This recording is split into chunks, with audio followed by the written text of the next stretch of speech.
नमस्कार स्टूडेंट्स, मेरे YouTube channel yes 400 plus में आपका स्वागत है।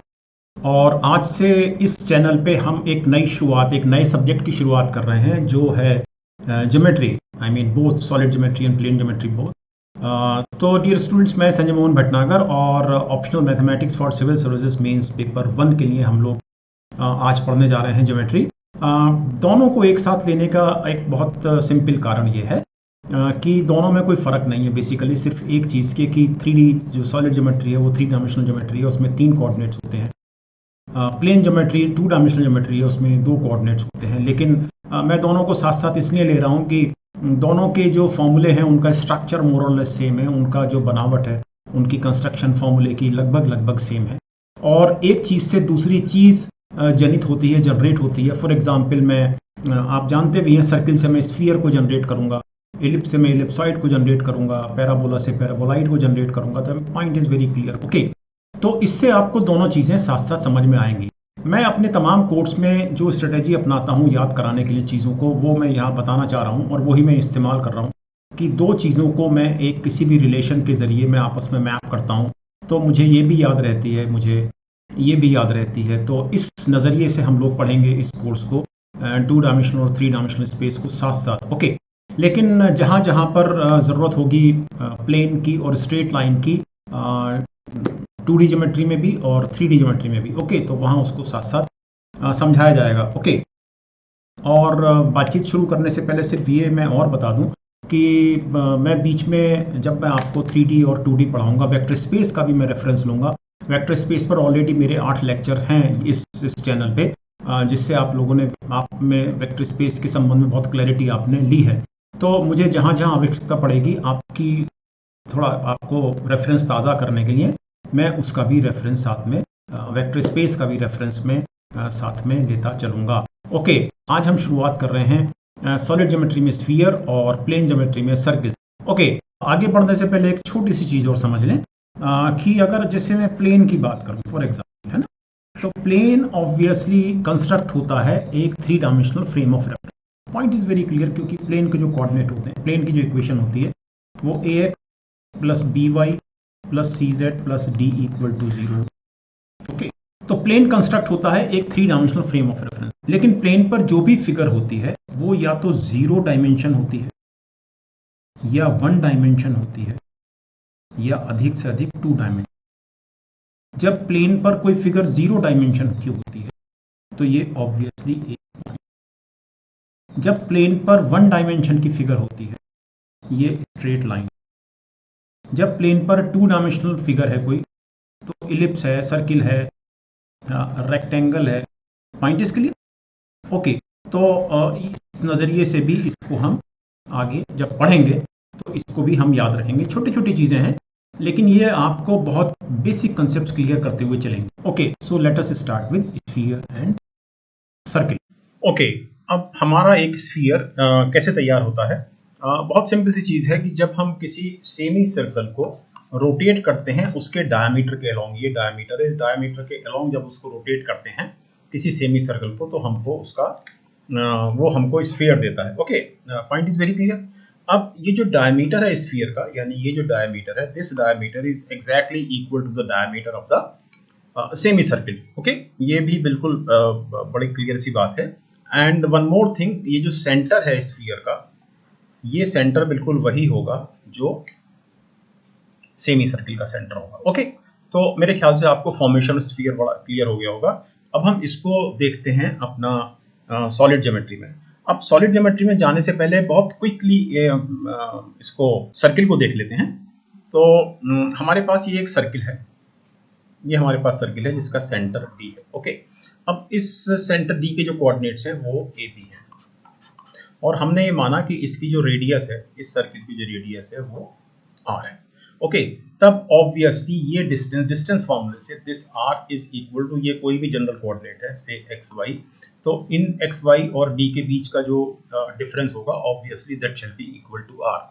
अब डिस्टेंस फॉर्मूले से obviously X minus A square plus Y minus B square equal to R square. और इसको मैं क्विकली कर लेता हूँ, मेरे ख्याल से हालांकि आप सब जानते हैं लेकिन फिर भी जो बच्चे नए हैं उनके लिए। Okay, sorry, it is b square equal to r square. So now we have x square plus y square minus 2ax minus 2by plus a square plus b square minus r square equal to 0। और इस equation को, ये जो equation लिखी हुई है, इसको हम एक हम एक इस इक्वेशन को हम एक स्टैंडर्ड तरीके से लिख लेते हैं। स्टैंडर्ड तरीका हमारा ये है X square plus Y square plus 2gx plus 2fy plus c equal to 0। Obviously अगर हम दोनों को कंपेयर करें तो a is equal to minus G and b is equal to minus F. तो जो सेंटर हमने a और b माना था, एक्चुअली अगर हमारे पास इस रूप में फॉर्मूला है तो सेंटर हुआ obviously minus G minus F. Okay, clear. और अब बात करते हैं रेडियस की। Now this is equal to this obviously, so A square plus B square minus r square equal to c, hence r square is equal to a square plus b square minus c, but a is equal to minus c and b is equal to minus f, so r square is equal to g square plus f square minus c, so ultimately radius is equal to square root of g square plus f square minus c। तो अब इसको, इसी same चीज को हम sphere में इस्तेमाल करेंगे। तो मेरे ख्याल से आपको सर्किल का जो फॉर्मेशन है सेंटर्स के कोऑर्डिनेट्स का और रेडियस का, वो समझ में आ गया है। तो अब हम इसको लेके चलते हैं स्फीयर में। ओके, अब हमारे पास ये एक स्फीयर है जो ऑब्वियसली एक 3 डायमेंशनल फिगर है। अब ये इसका सेंटर है, इस सेंटर के कोऑर्डिनेट्स हम मान लेते हैं ए बी सी। ओके, ये हमने माने हुए हैं। रेडियस इसकी मान लेते हैं हम आर, ठीक। ओके, ऑब्वियसली अगर मैं इस पॉइंट की general coordinates X Y Z मान लेता हूं तो डिस्टेंस फॉर्मूले से X minus A whole square plus Y minus B whole square plus Z minus C whole square equal to R square. तो X square minus 2ax plus A square plus Y square minus 2by plus B square plus Z square minus 2cz plus C square minus R square equal to 0। Okay, this becomes x square plus Y square plus Z square minus 2ax minus 2by minus 2cz plus A square plus B square plus C square minus R square equal to 0। Okay, और अब मैं इसको compare करता हूं एक general equation से, बिल्कुल इसी फॉर्मेट की। Okay,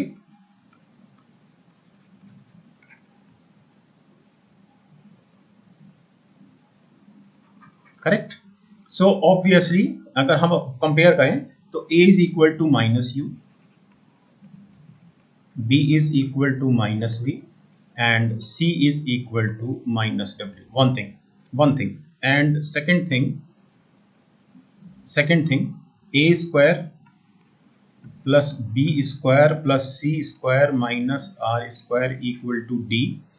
So r square is equal to a square plus b square plus c square minus d, hence r is equal to square root of, now a square is u square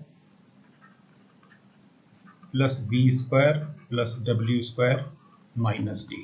Okay, so this way we have the center of the sphere obviously j, and the radius of the sphere sphere is u square plus v square plus w square minus d. Okay, और इसको हम easily compare कर सकते हैं circle से, जहां coordinate से minus G minus F और रेडियस थी जी स्क्वायर एफ स्क्वायर माइनस सी का स्क्वायर रूट। ये हमको ज़रूर याद रखना होगा कि जब हम स्फीयर की बात करेंगे तो हमारे सामने जो जनरल इक्वेशन होगी वो होगी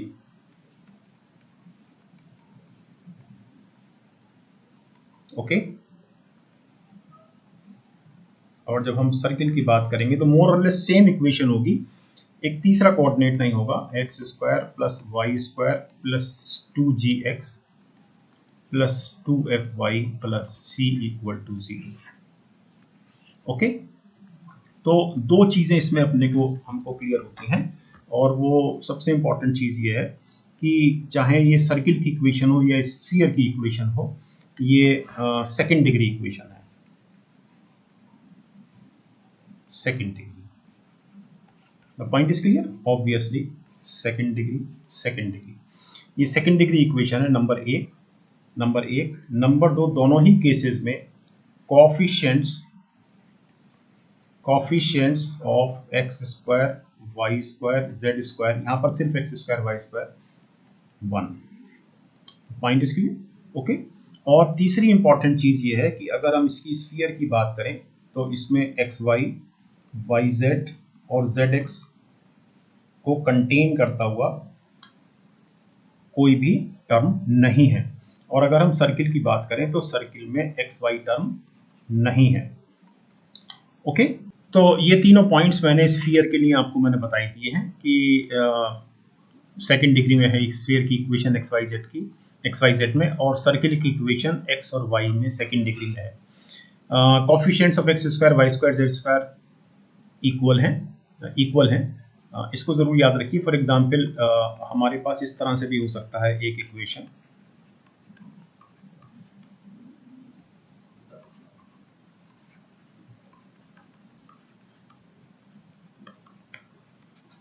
ओके, इस तरह से भी हो सकता है। अब यहाँ पर इस इक्वेशन को हम इनके कोफिशिएंट्स को 1 बनाने के लिए हम पूरी इक्वेशन को a से डिवाइड कर देंगे। तो ये हमको ज़रूर ध्यान रखना है कि coefficients of X square Y square Z square must be equal, और सर्किल के केस में भी एक्स स्क्वायर और वाई स्क्वायर के कोफिशिएंट मस्ट बी इक्वल। तीसरा है कि there should not be terms containing products X Y, Y Z और जेड एक्स, ये नहीं होंगे।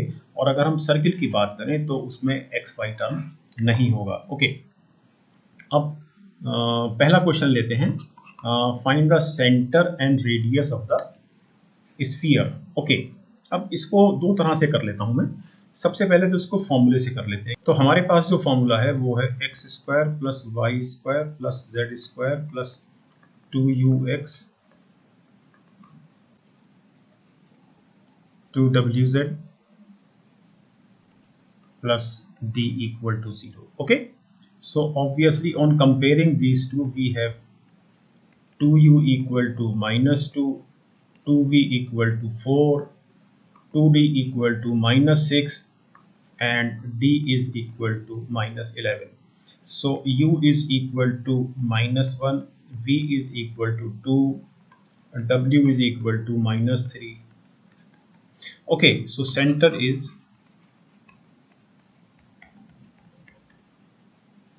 barabar, so it is 1 -2 3, this is the center, and radius is u square plus v square plus w square minus d, but minus d is plus 11 square root. Okay, so it is 1 plus 4 plus 9 minus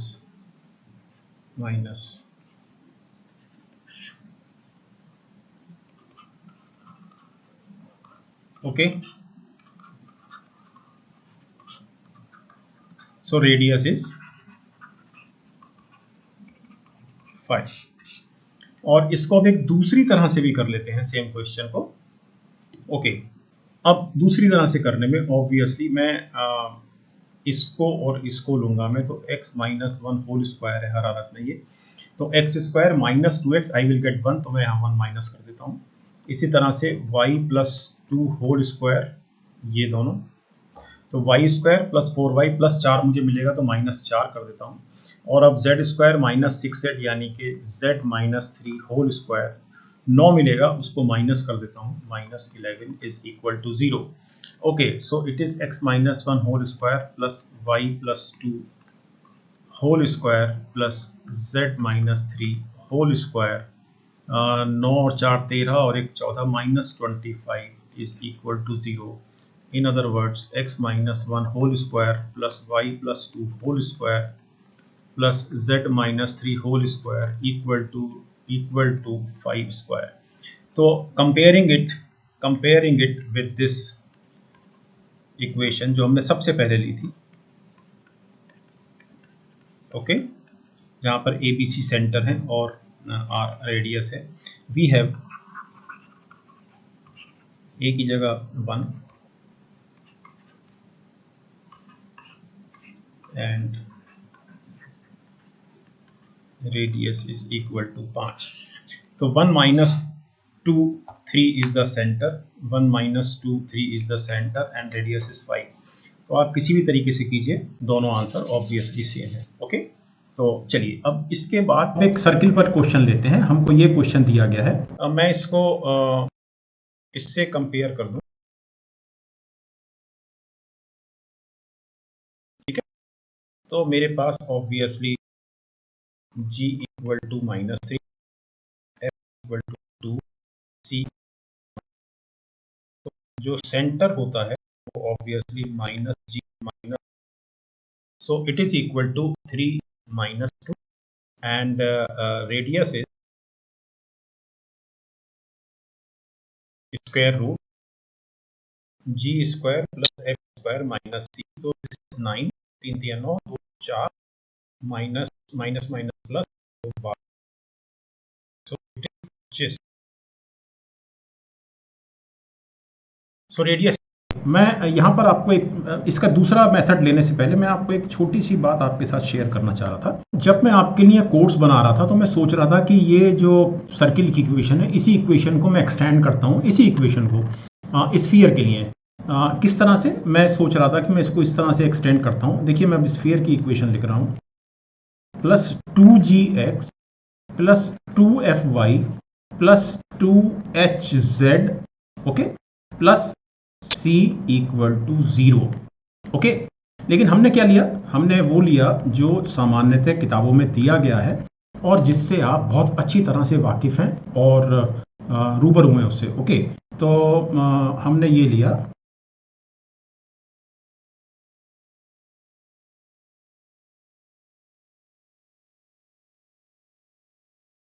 okay. लेकिन मेरा जो idea था वो इस तरह से लेने का था ताकि आपको सर्किल और स्फीयर में एक 1-1 मैपिंग बनी रहे। एनीवे तो अब हम इसी क्वेश्चन को दूसरे तरीके से करते हैं। हाँ, और मैं जब आपको आगे जब कराऊंगा 3D ज्योमेट्री और 2D ज्योमेट्री के आधार पर, तो मैं दोनों फॉर्मूले को लिंक करूंगा, मैप करूंगा, ओके।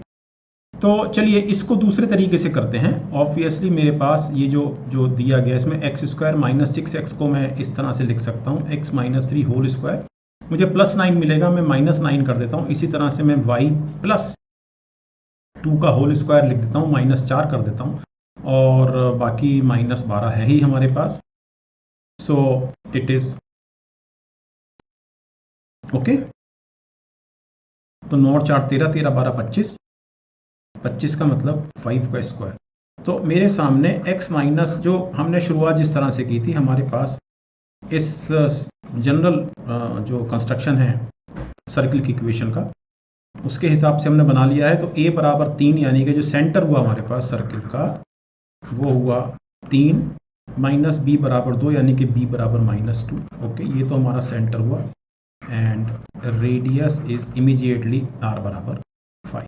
एक तरीका ये, यानी कि ये सेकंड तरीका हुआ और ये हमारा पहला तरीका हुआ। इसी तरह से हम स्फीयर वर्कआउट पहले कर चुके हैं और इसी तरह से हमने सर्किल वर्कआउट किया, सर्किल की इक्वेशन, सर्किल का सेंटर और radius, okay. So let us see some more questions in circle and sphere, okay. और बाद में फिर हम स्फीयर्स की कुछ जनरल इक्वेशन, सर्किल की जनरल इक्वेशंस किस तरह से बनती हैं और वो क्या होती हैं, उस पर हम बात करेंगे। लेकिन कुछ न्यूमेरिकल क्वेश्चंस मैंने पहले लिए हैं। आप में से जो बच्चे नए हैं अभी इस ज्योमेट्री को समझने में, वो थोड़ा बेसिक समझ लें, ओके। और इसमें यदि आपको लगता है कि और ज़्यादा बेसिक समझना है अभी आपको 2D ज्योमेट्री और 3D, खास तौर पे 3 डायमेंशनल ज्योमेट्री का, तो आप मुझे कमेंट बॉक्स में आप ज़रूर लिख दें, ओके। तो चलिए कुछ और क्वेश्चंस लेते हैं। circles or spheres. So dear students, let us see this question. Find the equation of a sphere which passes through the origin and intercepts lengths ABC on the XYZ axis. Okay, तो ये हमारे सामने ये axis है X, Y, Z और यहाँ पर intercept A है और यहाँ पर इंटरसेप्ट B है और यहाँ पर इंटरसेप्ट C है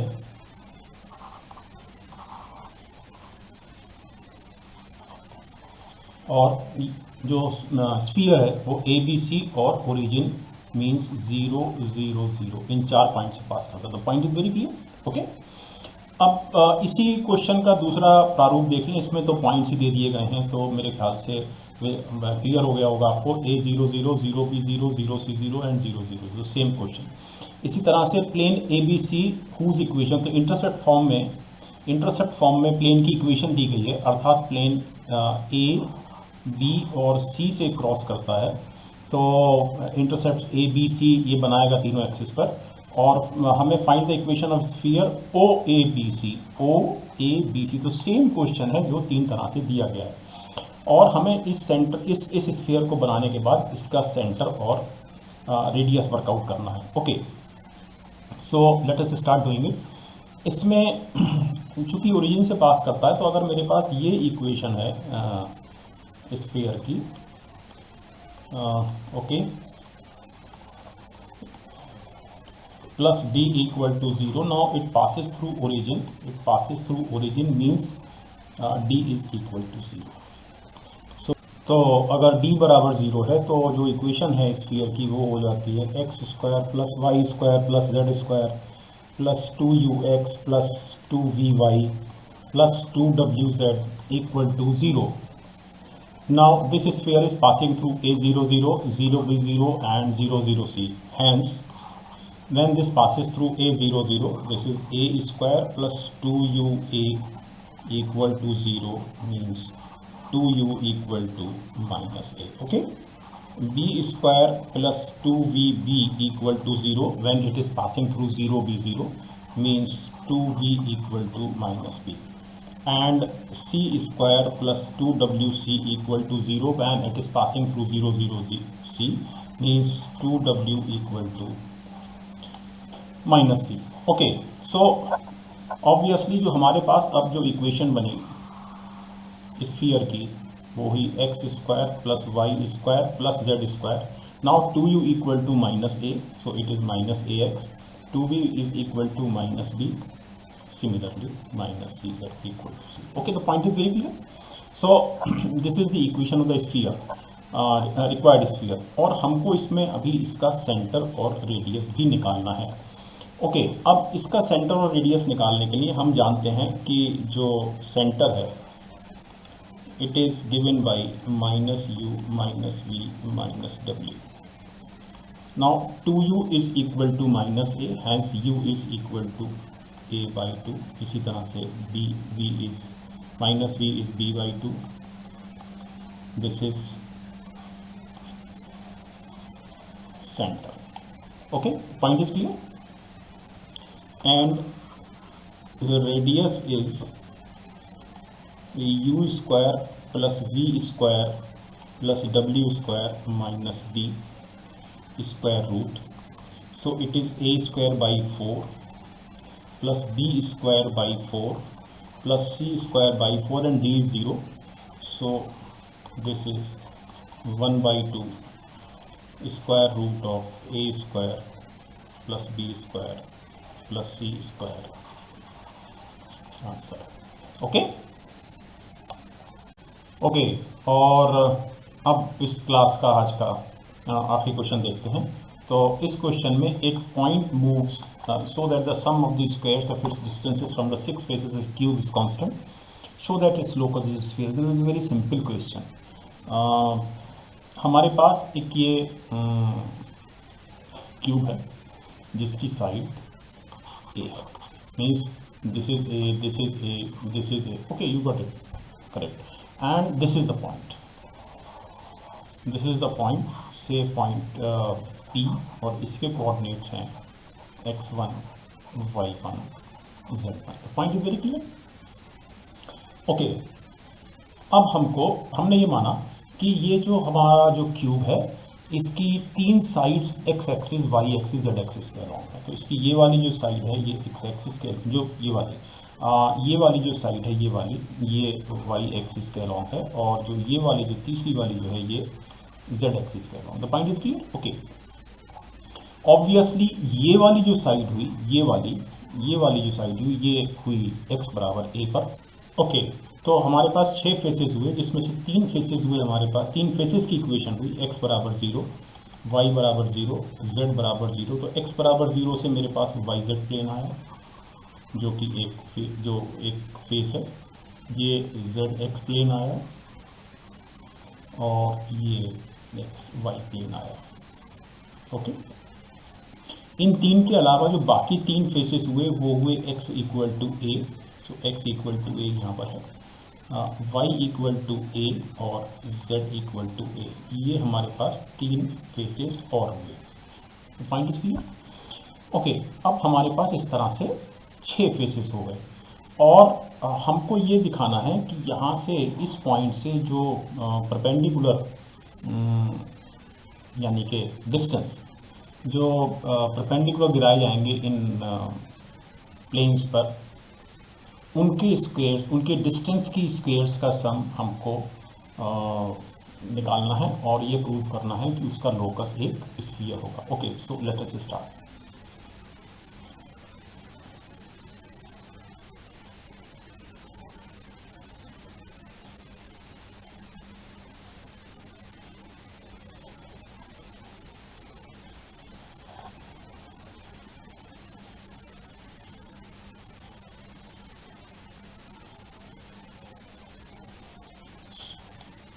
So the distances from this point to these 6 planes are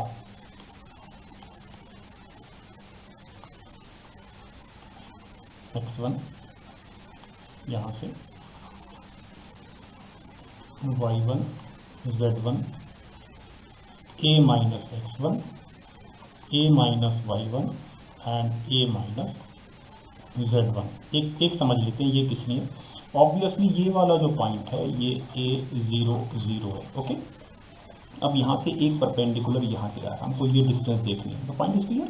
okay, अब ये वाली जो डिस्टेंस है, ये वाली जो डिस्टेंस है, ये ऑब्वियसली हमारे लिए हमको निकालनी है।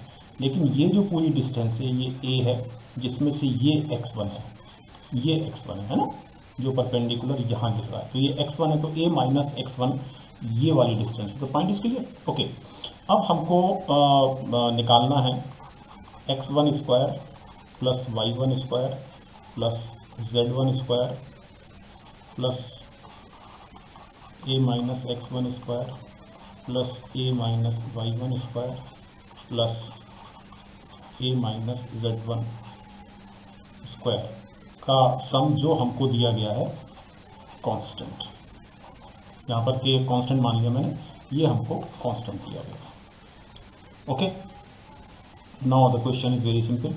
अब हम इसमें x1 की जगह x, y1 की जगह y, z1 की जगह z रख देते हैं, क्योंकि हमको लोकस निकालना है। So this is locus is x square plus y square plus z square plus a square minus 2ax plus x square plus a square minus 2ay plus y square plus a square minus 2az plus z square minus k square equal to 0।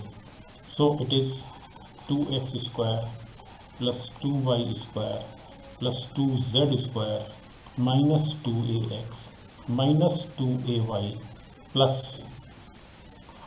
3a square minus k square equal to 0। So this is the required equation as it is a quadratic equation in x y z। Okay, simple ये बिल्कुल एक जो form है sphere की equation की उसमें है। Okay, so this way this question has been completed. तो अब कल की क्लास में हम स्फीयर्स पर और बातचीत आगे जारी रखेंगे, और इसमें कुछ और भी क्वेश्चंस करेंगे।